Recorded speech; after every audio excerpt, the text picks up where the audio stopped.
Hey, welcome back to another episode of the Lion Zeal Show. This is the show for SEOs and digital marketers that like to get nerdy, technical, and discuss the real strategies that entrepreneurs are using to grow your business. I'm your host, Darryl Rosser, and today I'm joined by Michal Suski, if I pronounced that half correct. So thanks for joining me on the show today, man. It's great to have you here.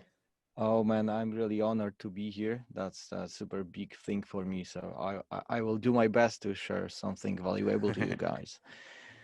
I'm glad to hear it. Do you want to start with introducing who you are and what you do? Yeah, sure. So you may know me from being a co-founder of Surfer. So my name is Michał Suski, and I started SEO like 4 years ago. So I'm pretty new. Probably I'm the one of the less experienced people you interviewed on your show. I'm curious because uh, Probably. 4 years is not a long time, definitely. However, with SEO, it's quite a lot since this industry is changing all the time. And this is why I love it, because you just don't have to be like a dinosaur. You can stay up to date. You can listen to the right podcasts. You can read the right blogs and do tests. And yeah, just stay up to date and you will get the results. So yeah, as I mentioned, I'm the co-founder of Surfer, but I started in the agency, learning from the ground up as a SEO copywriter, PBN copywriter, then like a small The client fun manager, stuff. yeah, content uploader, all the stuff that you do when you are really new to the industry. You get along with those really not so cool tasks to do, but eventually I ended as a head of SEO of that agency and left for Surfer. So that's the story. And obviously, most people that do know you will know you from Surfer. Do you want to explain what Surfer is briefly? Then we'll go more into it as we get into it. Yeah, sure. So Surfer is an on-page optimization tool. We analyze the competitors' pages. We analyze Google search results in general to tell you if there are any patterns, if there is something that you should have on your website to rank.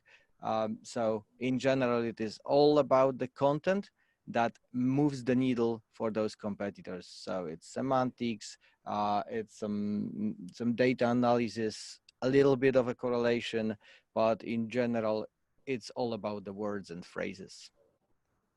For sure. So we'll come back to this, but just a teaser for people listening, because you said you're going to share some cool new features that aren't released yet. So super excited to get into that. But before we get into that stuff, I'm curious how you went from, you said you're working at an agency, you became the head of SEO for the agency, then you left and co-founded Surfer. How did all that come to be apart?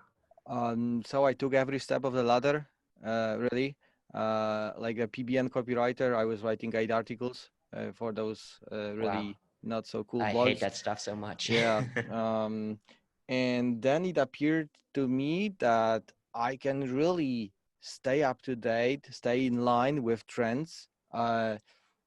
And thanks to my English, that was really, I mean, it's not perfect, but I could understand people from the other parts of the world, so I could learn a lot. And I had a great mentor, Sławek Trajkowski, owner of that agency, and there was a spark between me and him, and we like he saw it that I can manage more than the PBNs. So it was like, okay, he gave me a first client, then he gave me the phone, then he gave me some more responsibilities. And it was like really, really well greased machine that was moving forward. But we had one huge problem with the agency. It was founded in a village, 300-ish people. Um, the only office in a radius like of, I don't know, 20 kilometers or so, and obviously no people on the market, no people on the market to hire. um, and we were like, okay, we have this on-page optimization methodology that requires us to analyze pages, that requires us to looking for patterns, making spreadsheets, doing notes on paper, stuff like that, to extract the core of those highly ranking articles, so we can do it in the similar way. And we were struggling with time. That was just too time consuming. And Sure. at some point, mm, we thought that it may be just easier to scale up as a tool instead of scaling up the agency on the village, right? Um, so that pushed us, along with my brother, who joined us as a CTO, to start developing a tool for the agency. I mean, the agency had the tool. The agency had something written in PHP that was, well, all right. It It did was the proof job. of, yeah, it did the job. That was proof of concept. Obviously not scalable, obviously not shareable, but it was Yeah. something that made us sure that if we need it and if it helps us, then probably more agencies need it, and probably it will help them too. And this is kind of really similar story as Kyle had, as Ted Kubaitis with Quora had. So they build the tools for themselves, and then something happened, something pushed them to sharing it with mm, other SEOs, which is very unlikely, right?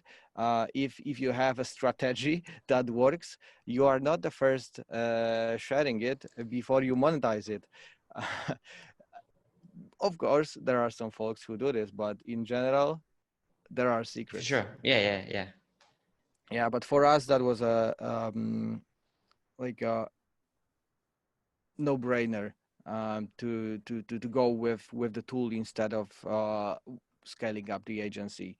Um, that was pretty rough ride, bumpy ride for me, working in as an head of SEO plus the tool co-founder. It was like a year uh, that we were really trying to do both, so the agency is not ruined by the CEO leaving and the head of SEO leaving. Can you imagine Yeah. agency that is losing CEO, head of SEO, and you have just a plenty of time to um, you know share your thoughts, your responsibilities, the clients, and stuff like that. That was really mission impossible. Yeah, I Uh, bet. Yeah. but it worked. Now I sit in What this was the time agency. frame? When was this? A few Um, years ago? yeah, so um, we published beta version of Surfer in November 2017 on the Polish SEO conference. But the tool, uh, we were building this internal tool since like 2016, 17, and my brother joined us in the middle of 2017. So we had like a couple of months to rebuild what we had in the PHP, to rebuild it properly. Um, so yeah, you can say that the time frame is from the middle of 2017 until now. So this is when it all happened. Interesting. How fast did it start to build up and take off? Because from what I've observed in kind of our side of the community, at least, it's only been in the last maybe 2 years, maybe if we're pushing it. I don't know. The last couple of years that is kind of starting to get a lot more talked about anything. Mm, First of all, I think it's because um, those ranking factors are kind of swapping these days. 5 years ago, you had only backlinks and meta title. I can't remember that times. I just know it from the fairy tales. But in the past, it was like backlinks only. And these Fun days, we can times. observe, yeah, I wish I could participate in those like spammy times with acquiring thousands of backlinks with a single click. But yeah, so on page just gained more weight these Definitely. days, Yeah. and everyone sees it. If you can't see it, then you are not effective with your time and money, because if you spend more money on backlinks just because you didn't do the proper on page, then you are losing money. um, and people started to notice this, and this is why there's more interest in like 2 years. However, at the very beginning, uh, since 2017, early 2019, we really struggled with people not believing in on-page at all. So Sure. Okay. that I'm super happy that Quora got released a little bit earlier, because they prepared the whole community that this trend is coming, that on-page optimization based on data, guesswork removed, that this is something that we cannot argue with. This is coming. So they prepared the community for more tools popping up, and now we have really massive appearance of new tools that are trying to analyze competitors and give you those um, recommendations, let's say. So like I can see a new tool in this area popping up every month or at least every quarter. Oh, wow. Okay. Yeah. mm, I was also surprised, but well, it's not that complex. I mean, on a certain level of being in depth with this analysis, you can do just a simple math, and with the knowledge about the factors. So basically, appearance of a keyword in this place or in that place, and how many times, and what are the other keywords that appeared along with the exact term, then it's not that hard to write a simple tool for yourself. uh, it could be based even on Excel file, where you paste the HTML. There are some macros analyzing it and so on. So it's not that hard to build something on a basic level, and I think that this is why more tools are appearing, along with still on page on the wave. There is still a growing trend for on page, and I'm wondering when people will get back to the backlinks like they used to. Maybe when all the pages are optimized already. I actually noticed that trend also. It's interesting where a lot of people have taken a shift where they don't do any link building whatsoever. It's just create content, focus on page, and that's good. But backlinks is still a very, very important part of it. But it's interesting to me that it has gone that complete opposite way for Yeah, certain people, not everyone. for me it feels like they are maybe doing it for the fame. So I could run a page without backlinks. Here is my example. I'm a guru now. So that's one way of understanding it. The other way is building a sustainable website that will survive in the long run. And while building an authority site in a specific industry, I would focus on creating the content that um, is semantically correct, moves the needle for the user, and so on. And actually, it works. I have a couple of friends sharing examples with me with gardening industry. They are building. This guy specifically is building a website from the ground up without link building, and he is able to still feature snippets. He is able to get conversions on a four figures level from that page that is built like really from the ground up, is 6 months old or something. And It's pretty good. he's Yeah. just and he's just writing the content that matches the intent. This is the thing. I feel like this is the thing these days. If you match the intent, Google rewards you with the positive behavioral signals, obviously Can give we you explain traffic. what it is? Because I agree, intent has become massively important, but just for anyone that doesn't Yeah, understand sure. exactly what it is. So with the user intent, you can understand what kind of information people are looking for.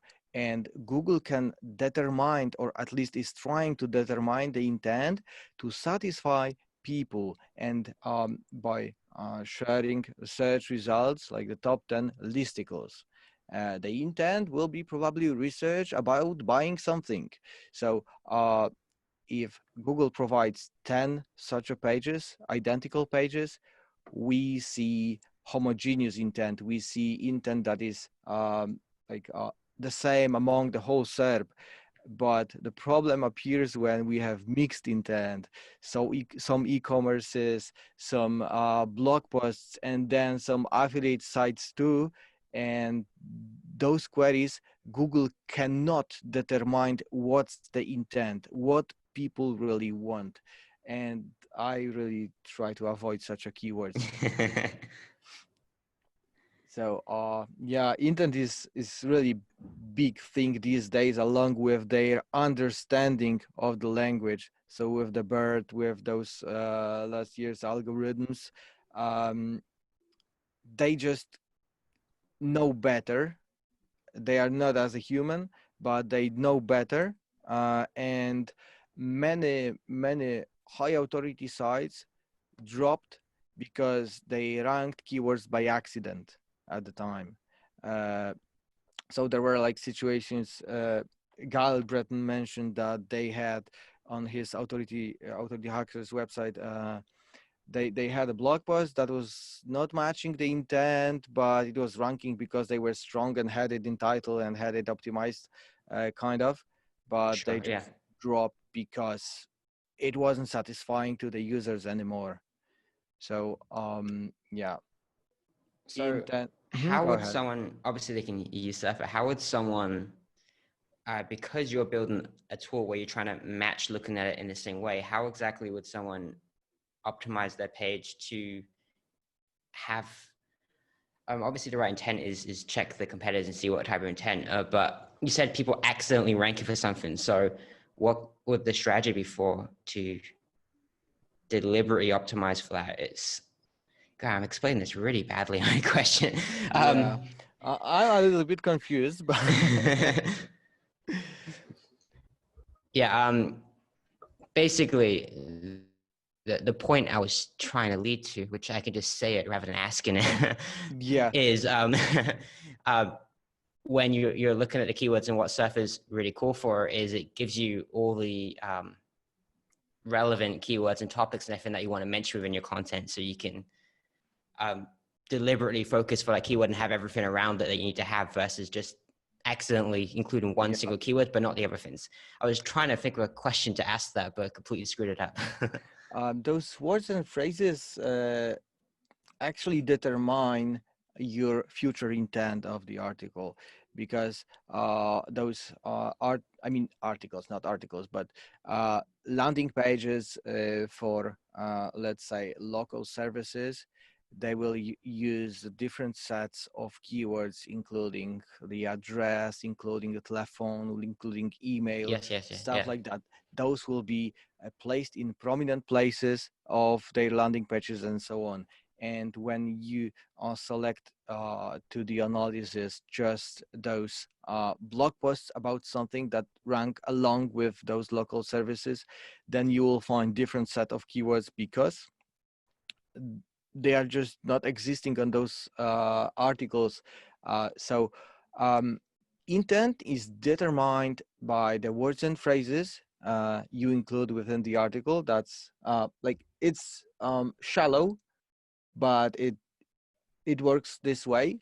However, behind the intent, there are also other elements, like well, the angle or the sentiment of the article. So, for example, if you are I don't know, researching about the vaccines, or I don't know, carnivore diet, something that is, you know, a little bit controversial on the web, or like Donald Trump, then you may find some articles that are negative, some articles that are positive about the topic, and with the intent, you should also match the sentiment, because if the majority of the articles are negative about something, like um, pills for losing weight, for example, then Google is expecting results that are also negative on it. So it will be much harder to rank like positive article across the server that is completely negative, and vice versa. Um, so we have to consider the message within the intent, not only the semantics, but the structure, the message, the sentiment. So you're really giving people an answer the way they expected. And obviously Google is expecting. And unfortunately, there is a side effect, you know, of these tools. Because if Google will tweak the algorithm in a specific way, like for example, manipulating, I don't know, election, let's say, and if all folks will start optimizing against the current top 10 or current top 5, then it will be really easy for Google to um, make people write about something in a specific way, because they will be optimizing against the top 10, and the top 10 is manipulated with the algorithm. So, well, with I'm a little bit nervous about it, because at some point they may, you know, point all the people in some directions, which is, well, a little bit sad. Yeah. Yeah, that would be. Yeah. Like if we do reverse engineering on them, and then if they will move one step ahead and do it by intent, so they know that we are reverse engineering them, so we will provide the results so everyone is going in that direction. um, this is dangerous. Yeah, let's cut it, since they may be hearing us and doing it. No, I agree that that would be strange, especially with things like sentiment you mentioned, which if yeah, they're pushing negative and then everyone creates content on a negative angle of it and the kind of controlling what everyone's seeing. Yeah, that's the point. That's the point. Kind of strange. Yeah, let's change topic from that because not my area of expertise also. You mentioned that new on-page analysis tools are popping up every couple months or so. So if that is the case, what is the reason someone should use Surfer versus others without bad talking any or anything like that? Um, you know, the beginning of building such a tool is pretty easy, because you have just basic set of recommendations. You are not working at scale. You are not dealing with thousands of users. You are not dealing with the support and stuff like that. And there always the hiccup is coming. And the thing is that sustainable growth um, requires much more than just developing features. And with Surfer, we kind of crossed it already. So there is like team of 20 people, half of them developers, the other half is either support, marketing, or like me, figuring out the features along with Sławek. So we have the team to provide value all the time. So it's it's working fast. It provides more and more details in the analysis. And well, I would say that new tools popping up, they are just doing great job for the whole industry, because they make more awareness in the SEO community about the on-page optimization, and the cake is just growing. It's not like, okay, new competitors popped up, so our market share will shrink. Nothing like that. They will do their promotion, they will do their case studies, they will do Sure. their job Yeah. the best they can, right? And it will attract more and more people, not only from the SEO industry, because this is actually cool thing about the whole point of building those on-page SEO tools, because with like backlinks analyzers and structured data crawlers, they are all for SEOs and experienced SEOs. It Yeah. is It's hard for, complicated. yeah, it's hard for like a marketing manager or content creator use, let's say, Screaming Frog on their advantage. There's no way to do so.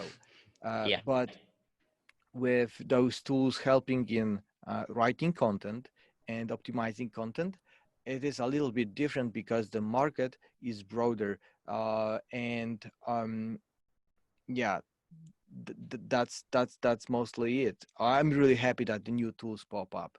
It makes me really pleased that the industry is growing, and we have more competition to that's actually motivating to do better. They also have a great ideas, so we can, you know, find out how they did do something and maybe learn from them. So I'm not definitely saying that why you should use Surfer, just use it because it is the best. No, it is all about your preferences, because tools are serving similar purposes. It is all about the processes. It is all about the interface. It is all about how do you feel in that tool. One of them will have one type of the analysis better, the other will have another advantages, but in general, uh, it is all about how do you feel in that tool. What I like about that answer is the philosophy uh, aspect of it, which is the idea that when more tools are released, then it expands the market. I think it's a really cool way of thinking about it. And it's just one of the things that I really love about the SEO industry ever since I got into it. Whereas before I used to do a lot of affiliate stuff, and sure, there are some affiliate communities, but most people, especially when it's not SEO, are very locked down about what they're doing. I don't really want to tell anyone, because if someone figures out the technique they're using, then the technique's gone. Mm-hmm. So one of the things I really love about SEO is that, like, you're literally talking with your competitors basically, but everyone's still super open and help out, and maybe not sharing everything, but 80%, which Yeah, is really cool. this is what I experienced after going global with Surfer. So when I started meeting people from the US, from the UK, from Asia, uh, it was a big surprise for me that they are really sharing those golden nuggets, um, because, well, from the agency work and from those conferences that I was trying to attend in Poland, there was this feeling that everyone is talking around the topic, not about the topic. So it's all like, you know, a little bit of brown nosing, a little bit of ego, a little bit of show, but um, not so many presentations were really containing value. And I felt like, okay, most of the people don't want to share their expertise. And while I joined the global community, it was like, what the heck? They really share their knowledge. So this is the way to go, definitely. And I'm trying to follow that path since I figured out it really works for everyone. For me, because I'm building my brand, for the guys, because they get the best answer for their question, and actually everyone is winning. And even when I met Kyle in Chiang Mai, we've been really talking freely about stuff, not, you know, bumping heads. I mean, it was just a friendly relation. Uh, which is really awesome. Yeah, I think it's way cooler when even direct competitors just being able to get along with each other, and you're both contributing to the industry. So I think it's an awesome thing. Yeah, this is super cool about it. Um, yeah, I would feel really bad if we, even if we are competitors, and if we were, in a bad relations. Yeah. That really sucks. Can we talk about a little? I don't think we mentioned it.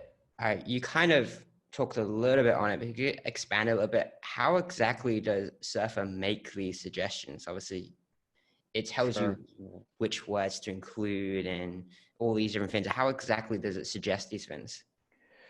So it all starts with the Google search results, and we gather them from a location of your choice. So it can be a city, specific country, maybe countrywide is not the best example, but yeah. In general, we bring you the search results, and after that, we analyze every single page, grading every single word and phrase that appears on that page, to measure its prominence, to measure how important it is to the content.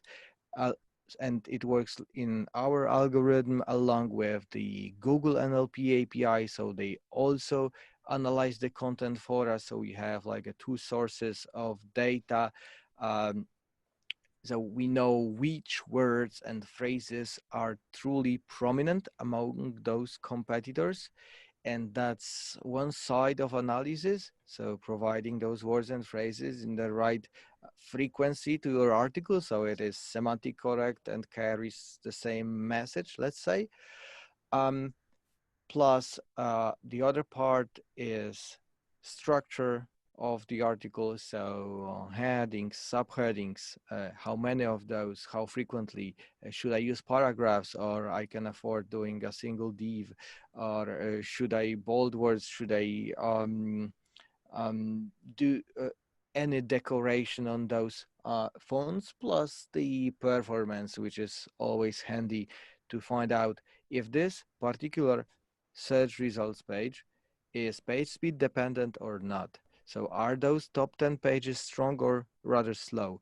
Uh, do I need to work on my 10, or let's say 100 milliseconds that I'm off, or it is better to spend that time on building a backlink or doing some optimization? So performance metrics are also super handy to see the big picture of the whole SERP. So um, yeah, and in general, we try to squeeze that data into actionable tips.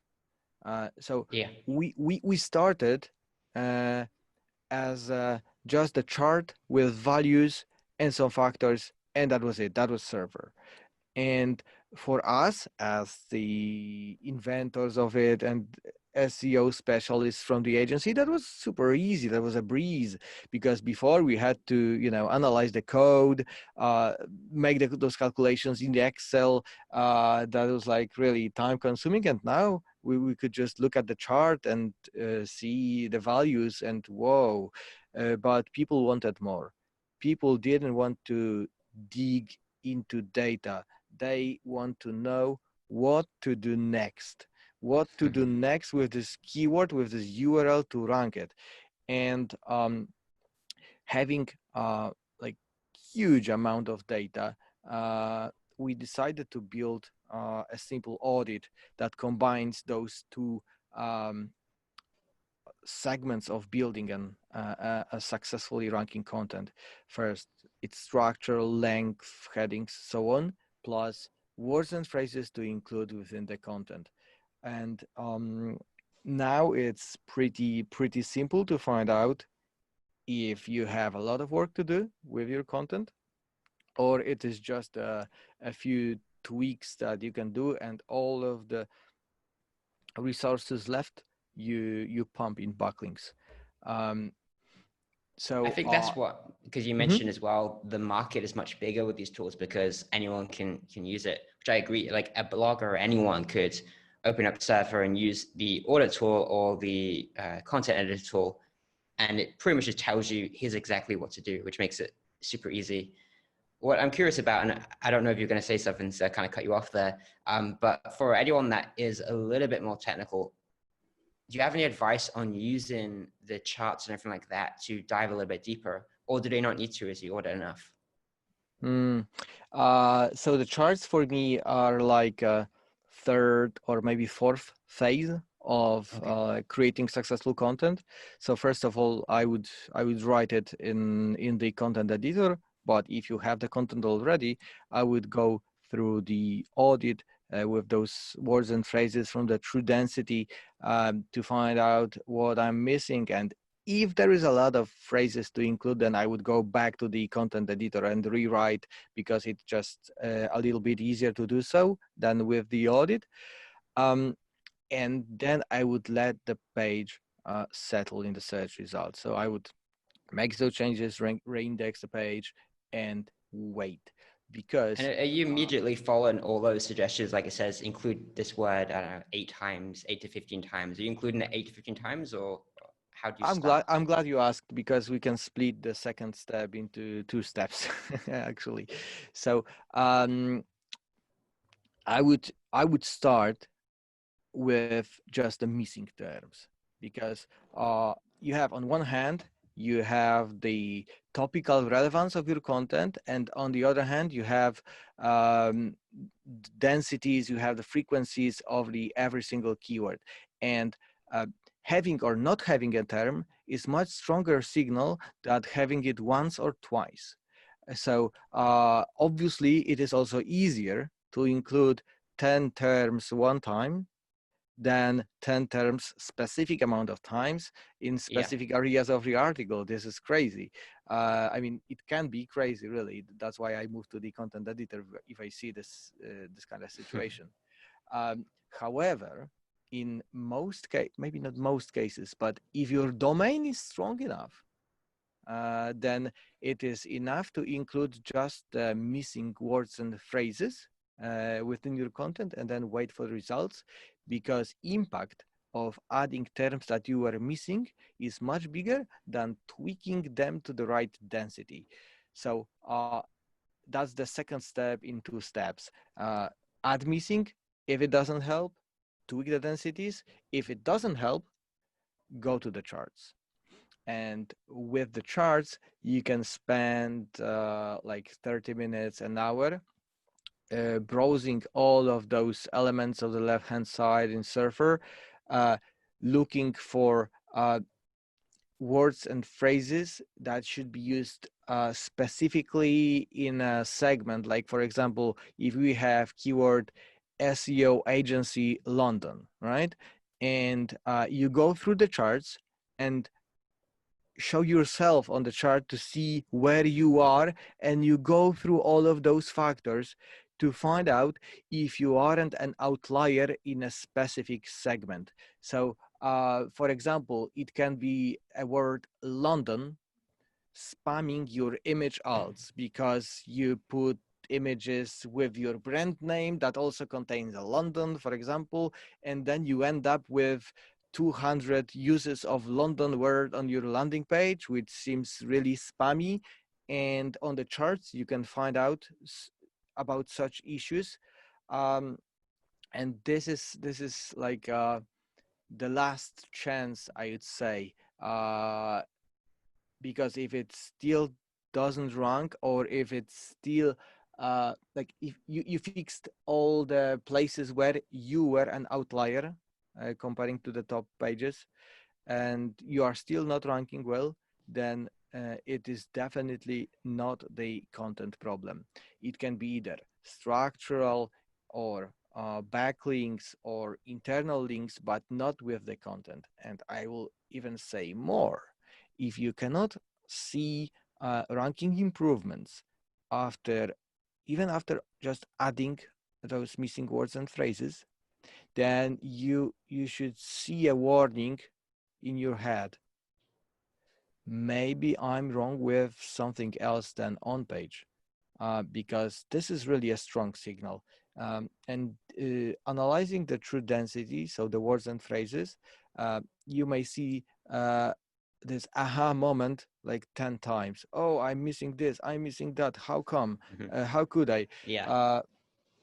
And if you see such a situation and you are already ranking position 30, for example, and you add those essential words and phrases and can't see any rankings improvement, then I would rethink the keyword, competition, or other areas of your website that you may know that there may be some problems with, for example, crawl budget, or with I don't know, anchors on backlinks or stuff like that, or Yeah. penalty, whatever. So yeah, if it doesn't move the needle, worry about something else, not the on page. That's funny.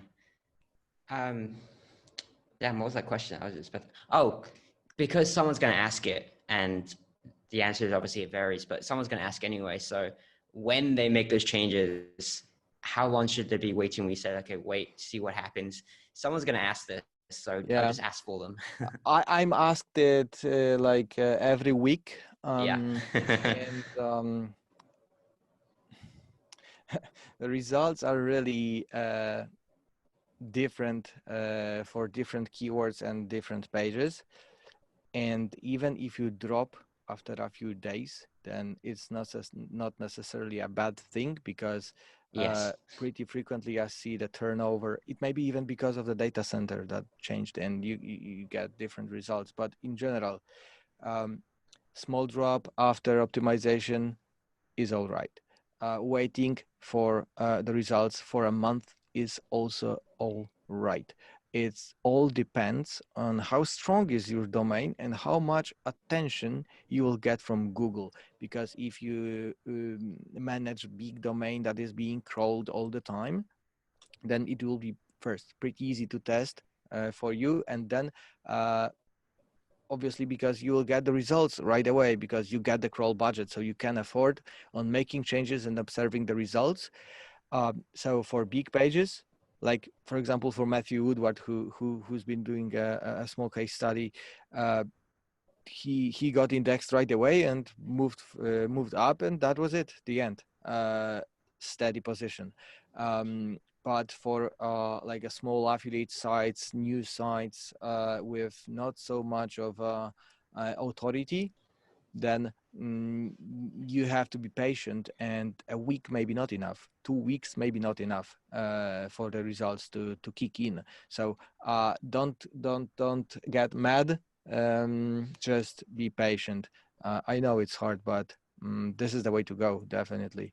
Like a few weeks ago actually, one of the SEO surfers group members um, shared a post that he did an optimization, made it all green and dropped a few positions, and he was kind of sad and forgot about it.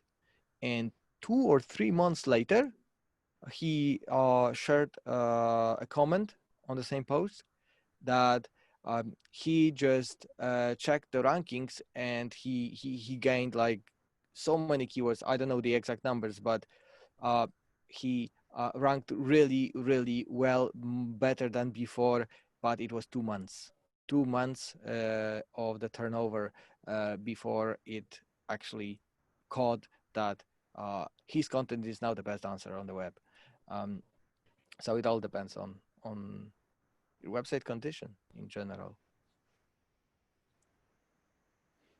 Yeah, and also it's quite common when you make changes to see some movement that isn't always positive. It could drop a little bit, like you say, and then increase later.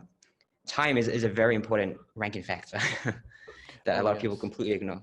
Like for example, if you just being indexing your website a few days ago, making changes all the time like a crazy, and then you decide, okay, I will try maybe Surfer and optimize it, while Google already gave you a credit a few days ago, and they indexed your website again, fetched it again, and after a few days you try to make changes and index it again. It's not instant anymore because well, you don't have enough attention from them. So Yeah, that's another side that can cause uh, like waiting for indexation. They have, like, recently, a few days ago, they had problems with indexation again. So why would they help SEOs test their algorithm, right, if they have not enough capacity to do their essential job? For sure. That's the Okay, thing. two questions, and I'm interested to get into those features that you mentioned. Number one is we talked about intent. I forgot to ask you, how do they account for that inside of Surface? So again, I'm asking this in a really bad way. Did you understand the Yeah, question? you did the right job, and I know how to answer it, actually. So obviously now the intent is not touched within the app. All the users know it, but like using those words and phrases, they determine the intent, length, structure. It all determines the intent, because short answer, long answer, and stuff like that. So it's kind of indirect intent detection. But what I'm working currently on is to teach some machines. So yeah, again, buzzword, machine learning. But yeah, one developer joined us recently, and he told me that it will be pretty easy to determine the search intent using the pre-trained algorithm. Really interesting. Yes, and only based on the title and description and the URL, huh? Wow. So I received some samples, and it has like over 80% accuracy. So it's more than enough to decide whether the keyword is worth tackling with a blog or with the e-commerce or with something that requires a specific intent. So yeah, this is something that I'm working on. It's like a side project, research and development phase, but yeah, it is promising. So all of those keywords may have the intent analyzed based on the search results, based on what Google is showing. So this will be pretty cool. And That is awesome. unfortunately, Yeah.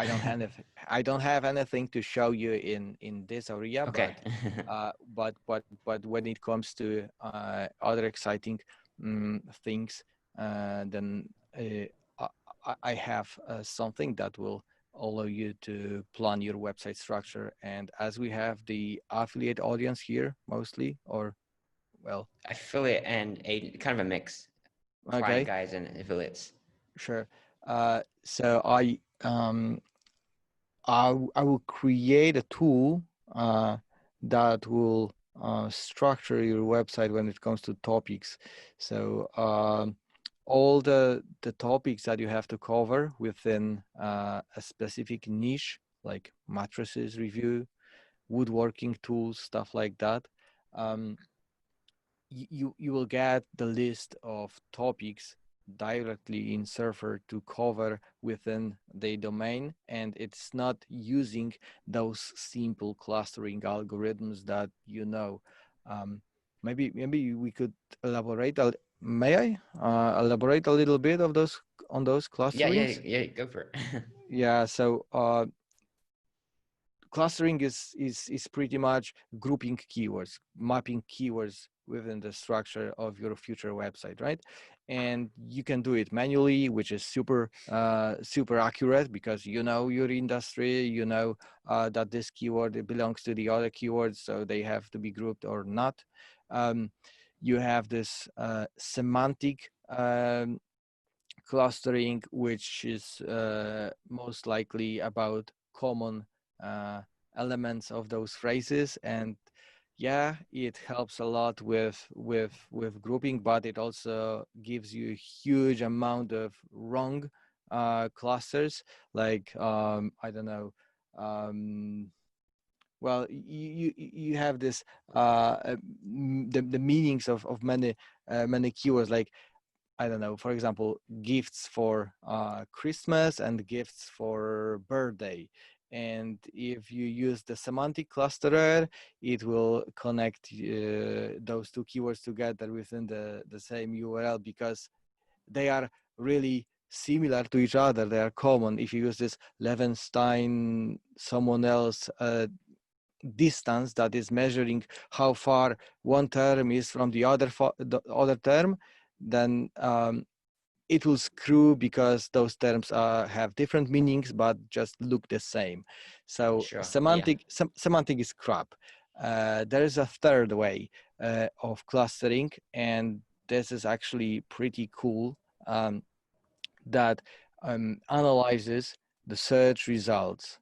So if you have a term A and it has search results, and the term B that also have search results, and you compare those two search results pages, you will get overlapping or not, right?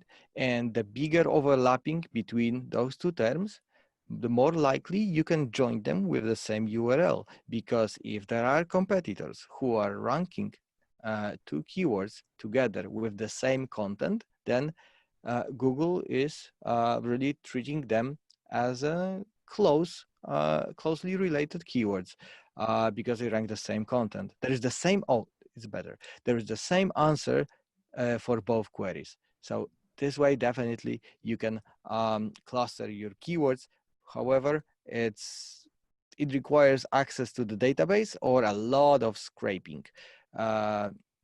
So this is something that is not perfect from the another reason, which will be, for example, overlapping at the bottom of the top 10. And would you like to build your strategy based on those pages ranking position 7, 8, and 9, while the top 3 actually use the different different content for those keywords? No, it's not the best way to. So we figured out something else that is based on some scientific algorithms for clustering, and we used Python for it. And what it does, basically, it compares URLs on their visibility level. So when you have one URL and the other URL, and they rank for a set of keywords, and by the overlapping of those keywords that both URLs rank together, you can decide whether those topics are close or not close. And if you imagine like 20,000 URLs with their ranked keywords, and the Python algorithm that does it like this, so you get all the similar, really closely related topics joined together automatically, actually based on the Google search algorithm, because it is based on the search results. So Google decided whether it's close or not. And what we did is just connecting the dots between the visibility and being related to each other. So, well, I don't know if it's the right moment to share the screen, but I have it on a separate screen, so I You can can do it if share. you want. Sure, we can. Yeah, I would jump straight love into to. it. Host disabled attendee screen How the sharing. heck do I do this? No worries if we cannot do this.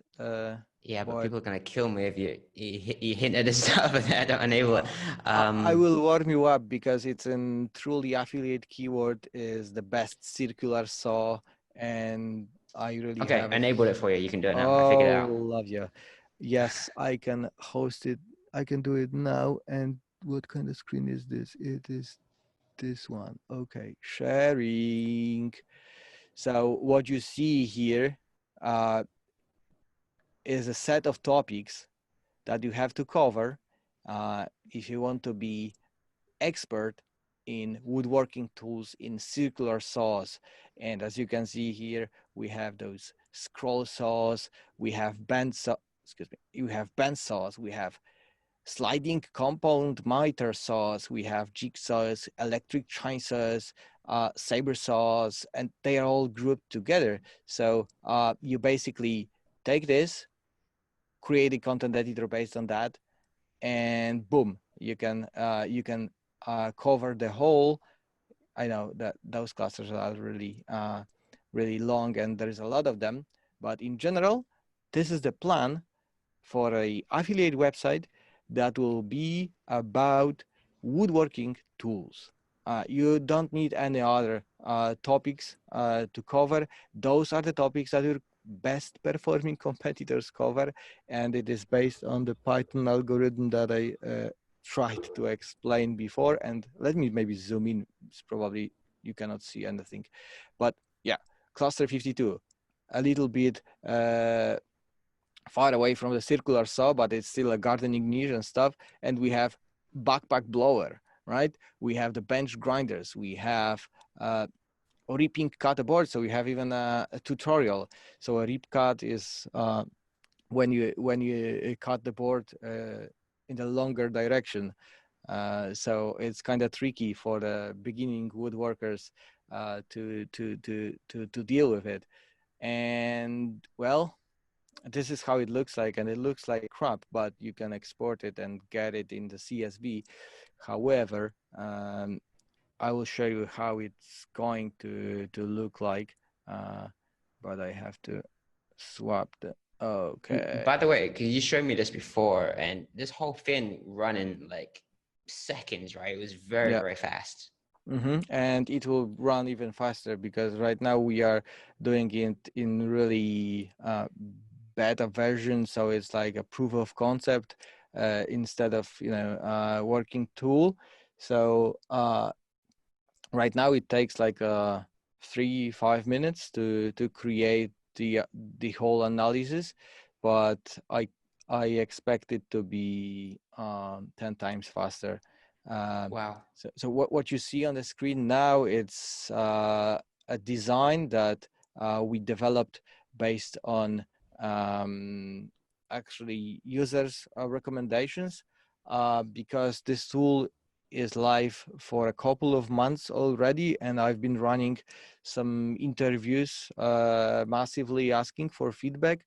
And what you see now is just the tiles with the clusters, and each cluster is actually a content to write about. I mean, the piece This of is content that way you have. easier to understand. Yeah.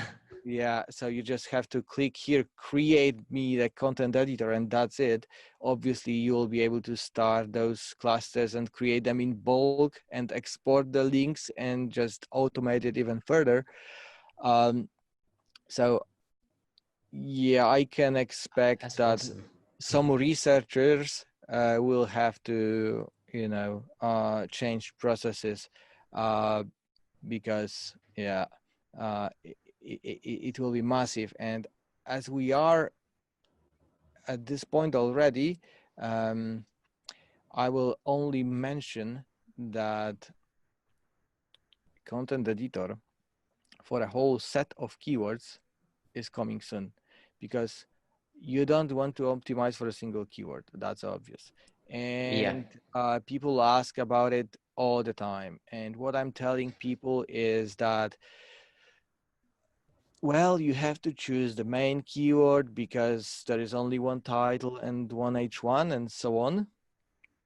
But To clarify what you mean, by the way, when you had that example up, it had like designer thinking, I think, and it said designer thinking something else. So you mean people be able to optimize for the entire topic and not just that? yes, Yeah. yes, and it is related to the content score, the metric that we developed like a few months ago, which grades the whole content to tell you whether it's well optimized or ranking just because of its super strong domain. Are you still with me? Yeah, sorry, it lagged for a Okay. second on me. Yeah. What I was saying? Yeah, content score. So we will create the custom SERP. So it's not like basing on just the search results that you get from Google, but basing on the search results that we get from Google on all of those keywords. And then we extract the best performing pages from the whole set of SERPs. And then we create a That's so fake SERP, cool. Wow. with based on the best results that ranked among most of those keywords. So they will be right every URL will be graded. Like it ranks first position on keyword A, second position on keyword B, third position on keyword C. And among the whole set, there will be a ladder board of the pages that ranked for the most of those keywords, are ranked on the top of those keywords. And from that ladder board, we will create like a fake SERP, SERP for the whole set, let's say. So you will be able to create the analysis based on, well, the best URLs that cover most of those topics, let's say. Sure. That's awesome. That's really cool. It will be kind of the best version of this piece of content that like as possible. There's no better way to extract those words and phrases, structural elements and stuff like that than by comparing competitors that are the best among their areas within the specific topic cluster. Oof, that was hard. But I'm hoping people are following on with this because this is really cool. yeah, it is. It's a game changer. It's a game changer for sure. Yeah. Did they wanted to mention anything else about it? I don't know. I hope to have it soon. Yeah, that would be the question people are going to ask. When can they get this? And we will definitely give it away for a testing, so you can expect it. I think free of charge. For awesome. Sure, at the beginning, I don't know what are the plans for the future, but definitely plenty of websites can be created based on those clusters. And this is so cool because you can just create a niche site as Google wants it. And you want like content pruning. What kind of pruning if you have all the articles relevant? Internal linking structure, that's the next step. If we have those keywords, if we have competitors anchors, if we have the ideas of how internal linking should work, so consistent choosing of anchors, blah, blah, blah, then we can also help you with planning the internal linking, planning the structure of the whole domain based on those clusters and their prominence, let's say. So it's kind of many ideas in our heads, and the only limit is the development process and testing and interviewing people. This is kind of limiting to us. However, like the developers team is much stronger than it used to be, and we have to, I mean, we have many more opportunities, much more time, much more hours. However, the application is much bigger now. It serves thousands of people, and it have more and more areas, like, for example, the WordPress extension.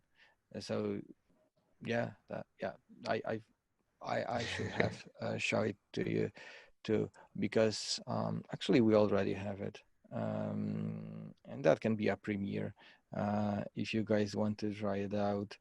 I will just share my screen once again for the last time and show you that I'm actually in the WordPress, and I have the recommendations on the right hand side, and I have the content in here, and it is Gutenberg. Oh, that's so cool. Yeah. So that will solve some of those operational problems with copying and pasting, with formatting and stuff like that. This is really pain in the ass when it comes to copying the content from the Google Docs to the editor. I know that. So yeah, we decided to release some friction in this is area. way better, because normally people would copy and paste it, and then the formatting gets all messed up. It's a pain. Yeah, then copy again to the editor, and then copy exactly. back. Yeah. So I'm wondering, well, I will actually pick your brain now. What kind of builders are the most popular among WordPresses in the affiliate industry? In like page builders, Mm-hmm. Like those beaver builders, Elementors, or maybe people. Elementor is usually my go-to these days. I've used Thrive, but for me, I like Elementor, to be honest. Thanks. So yeah, because those builders are really complex when it comes to those Yeah. fields and content in many areas that we have to add a trade-off in here and work not in real time but on a click, so we can fetch the render in the meantime, I mean the preview. But even though there are thousands of builders, we'll be able to cover it with a small trade-off that will be still pretty useful tool. So yeah, you can definitely expect it coming soon. Maybe I will share it even today. That is awesome. That's like two new things you've shared with everyone today. Yeah, and I'm wondering how many pages I forgot. I mean, not pages, features I forgot to say. But yeah, the year is still 2020 is still running. We have a couple of months left to surprise the community. So I feel like we can do it. No, I think it's awesome. The supporting pages tool is crazy cool. Where you just put in a keyword within, I don't know what it was when you showed me. It was 30 seconds, something like that. It was fast. Yeah, Um, yeah, and it will it be just even spits faster. out. It was like dependent. Like, I think you showed me the mattress example, and it was like Mm-hmm. 108 pages. Something it showed me with maybe more. That was Maybe it was actually 200. Maybe it was more. 500 pages. Was it 500? There we go. See, I'm completely Yeah, off. It was a but lot. yeah. You the never-ending scrolling. Yeah. But the bigger industry, like the mattresses industry, this is huge.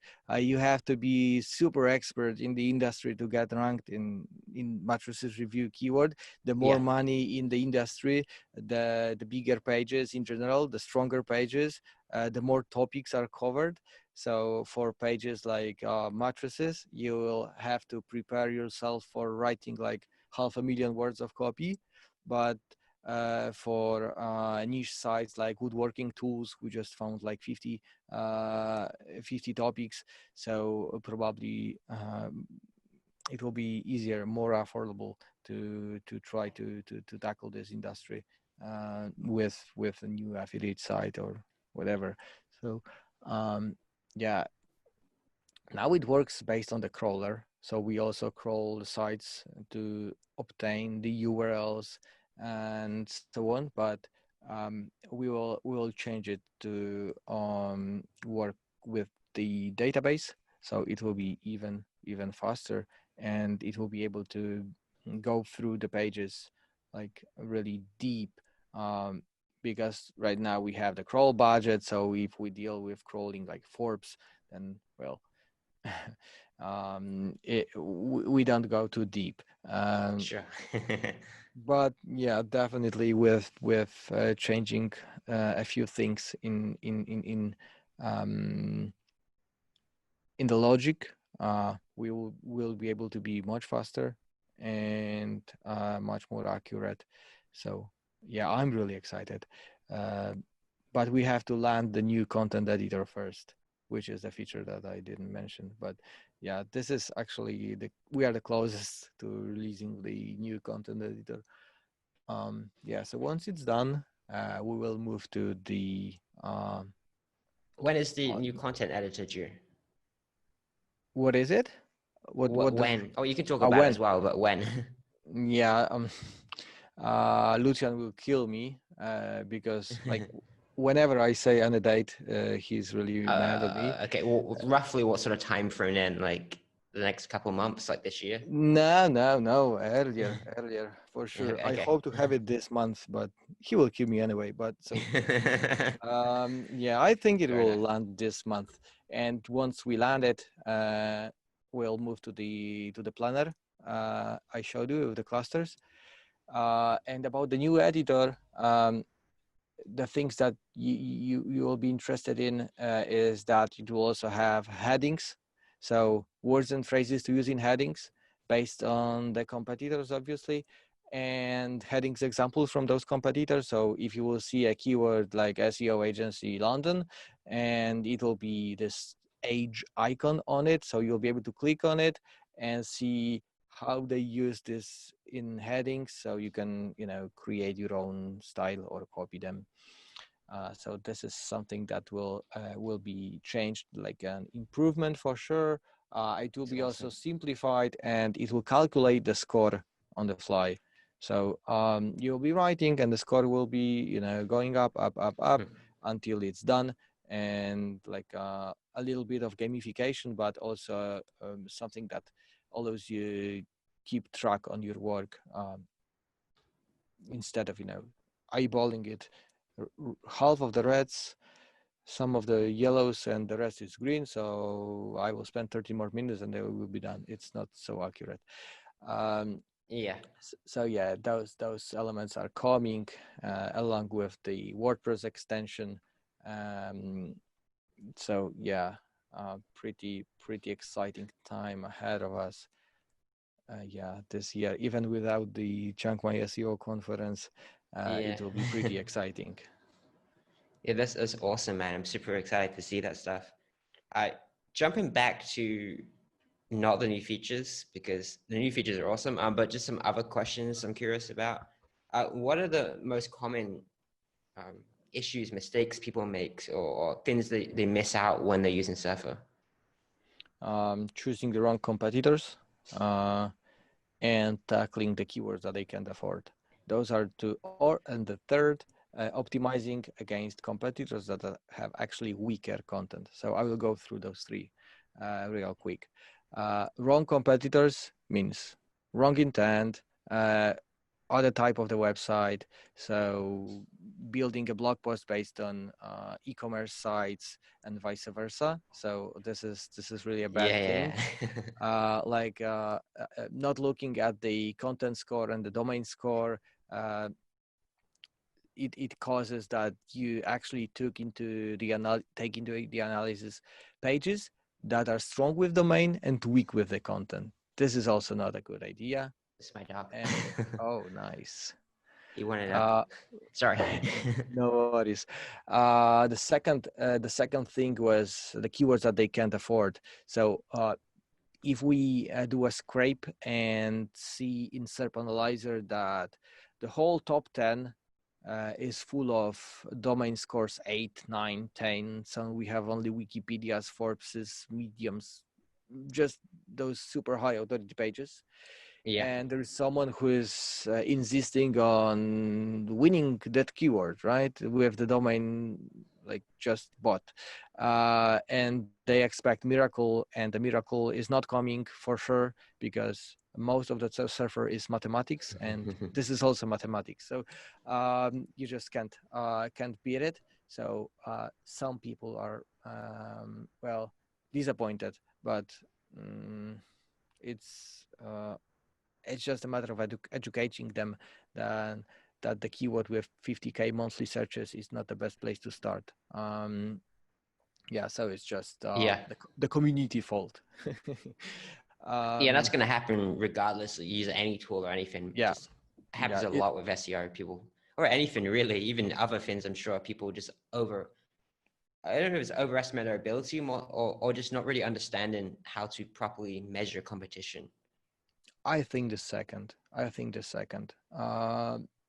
Yeah, I think so. And I had this third issue, which I forgot what that was, but whatever. Competitors and keywords that are too hard to tackle. Uh, those are the most common mistakes that I can see among the users, and both are pretty easy to fix, because if you are weak, take those keywords with the really bottom of the keywords list sorted by the search volume, and it will be much easier. And picking the right competitors is just a matter of learning a little bit on why you should do this. And yeah, that's it, I Okay. think. Yeah, that's what comes to mind to me, especially the intent fin, not checking the right sites. I see people doing that, and I don't think they realize you have to actually specifically say, hey, don't compare the ecom site because I'm writing a blog post or something like that, like you said. Yeah, and Is there ever a yeah, go ahead. time where you should rerun your site or your page through Oh, Surfer? thanks, man. Really, this is something that I wanted to point out. Content optimization is a process with changing environment, changing algorithms. Now we are not facing algorithm change half a year, but we experience it like every day, maybe every week. Uh, Today I was lurking Facebook and I saw a screenshot from SEMrush volatility checker, and it was like boom, boom, boom, boom, boom, boom, boom, boom. So for the whole month, it was volatile. So I recommend a process for it that is based on how much do you care about the specific URL and about the specific keyword. So you can evaluate priorities. So if you have 10 landing pages and first one is making like $1,000, second one is making 200, and the rest is making $10, then you want to definitely keep an eye on those two that are doing the best at the moment and rerun the analysis, for example, every month to see if you are still up to date with the current demand. And for those pages that are prioritized lower, you just go as frequently as you can to make them better, but obviously not as often as for those big guys. So you can decide if it's monthly, it's quarterly, half a year. A year is way too long. So we can determine three periods, like monthly, quarterly, half a year, and you basically export the list of URLs that you have. You grade them by the impact on your business in general, whatever it does. You just need to figure out which ones are the most important for you, and find out how much time do you have to spend on the website monthly or quarterly, how many hours, and divide them and weight by the importance of every single URL. And this way you have a checklist, you see the progress, you go again to the website, to the keyword every 3 months, which is really a good idea to do so, because we have changing URLs, changing algorithms, competition is not sleeping, so it's just a good idea to keep an eye on it as frequently as possible, but based on data coming from your business and data coming from your capacity. I like that approach. I think prioritization, when you get into bigger sites, is one of the most difficult and important things to kind of figure out, because optimizing a page is easy, but optimizing 10,000 pages gets a little bit more tough. Yeah, going at scale with such data-driven optimization is the best approach you can go, and doing it in a 80-20 rule is another great thing to do so, because like I mentioned at the beginning, you have those missing phrases, right? And they have big impact. So it is better to spend less time on a page adding just those missing phrases and doing Yeah, it at scale with 100 URLs than pinpointing a single URL that may have different problems than just the content. So it's all about tracking progress, checking rankings, and analyzing what did you do to find out what works the best in your niche.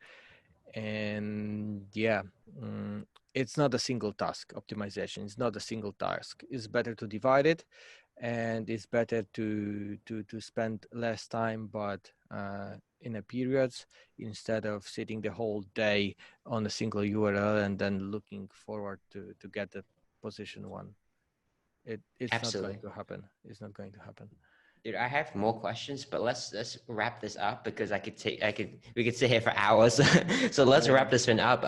But thank you for joining me so far. This has been absolutely awesome. If for whatever reason no one's heard of Surfer, or you don't know what it is, or they don't know what the website is, where can they find it? Well, surferseo.com basically, but the best way to touch base with Surfer is, I think, our YouTube channel, where we show Okay. how it works, where I do some live analysis. Maybe you'd like to join me at some point, because I run those on-page roast webinars with guests who are showing their processes. And I had like Matthew Woodward already, Mary Size joined me. So yeah, if you use it, then why not? We should join forces. But anyway, YouTube is the best place to find out what the hell is it and why is it working. Awesome, man. Well, yeah, thanks again for joining me. This has been awesome. Hope you guys got some value out of this. I hope you're excited about all those new features. Hopefully coming soon. And that's it for this episode. I'll see you guys in the next one. Cheers.